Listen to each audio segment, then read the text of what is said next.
Okay. So my opponent, the first thing she talked about was the standards of the physical test, and that if the women should pass them, then they should be able to serve in combat.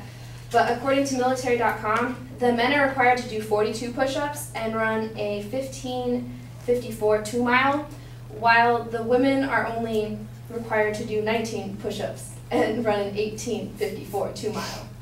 So by that, the standards aren't the same, so they shouldn't be treated as the same thing.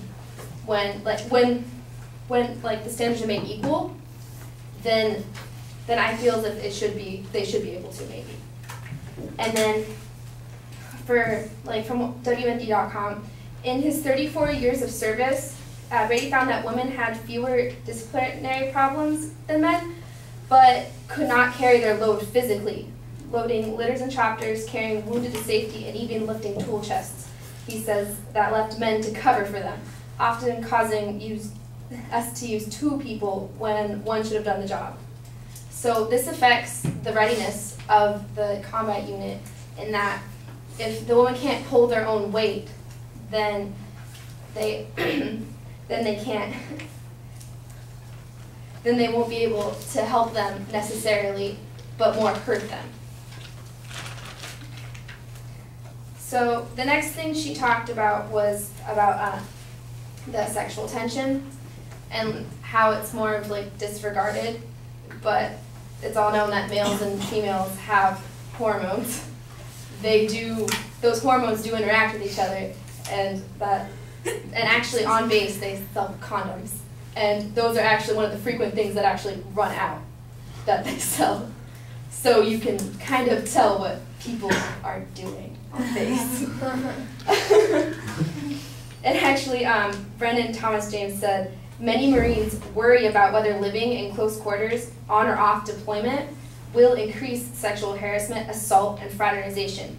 So the sexual tension isn't just oh, it's distracting us from our duties, but it can also lead to the women being assaulted and sexually assaulted and raped because of more of the group power thing.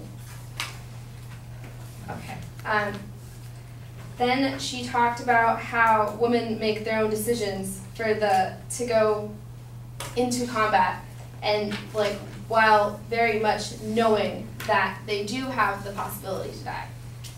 Well, yes, but it's more of an increase for the women to be in trouble if they cannot keep up with the men. If you think about it, if the men are only are required to be able to run faster than the women, then if you're running away, the women are going to be left behind. And that isn't fair to them not knowing about that.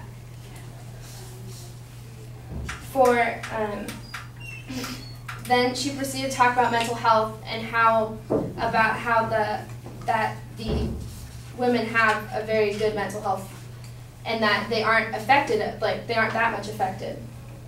But according to the U.S. Department of Veteran Affairs, early findings indicate that women veterans returning from Iraq are slightly more likely to report mental health concerns, such as post-traumatic stress disorder, depression, and suicidal thoughts compared with men. It's 24% compared to 19%. That may not seem like a big margin, but it still is a margin considering the World Health Organization says that depressive disorders account for close to 41.9% of the disability from neuropsychiatric disorders among women, compared to only about 29.3% among men. So the women are already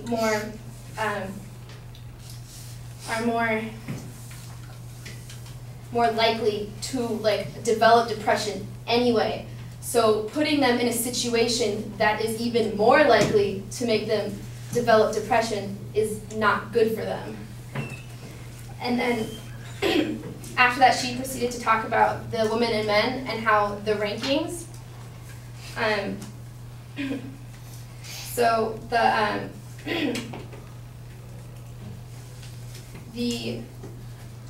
The New York Times says, although women make up only like 6% of the top military ranks, these warriors have ushered in a series of notable promotions. In 2008, 57 women were serving as generals and admirals in the active duty military, more than double the number of a decade earlier. So even though they're not participating more in combat, they're still moving up in the role. And according to the New York Times also, that women only make up about 15% of the military.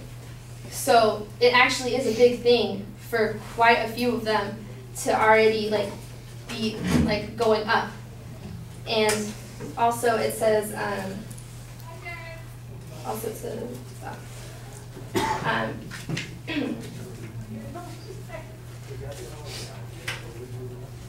while a smaller number of women than men serve overall, a slightly greater proportion among the ranks of women are commissioned officers compared with the share of men who are officers.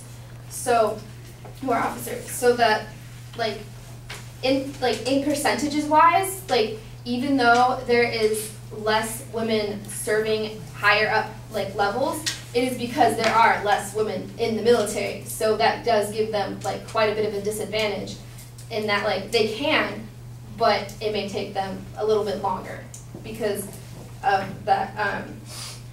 Because it's harder when there's a lot less of you than there is to men. So, yeah.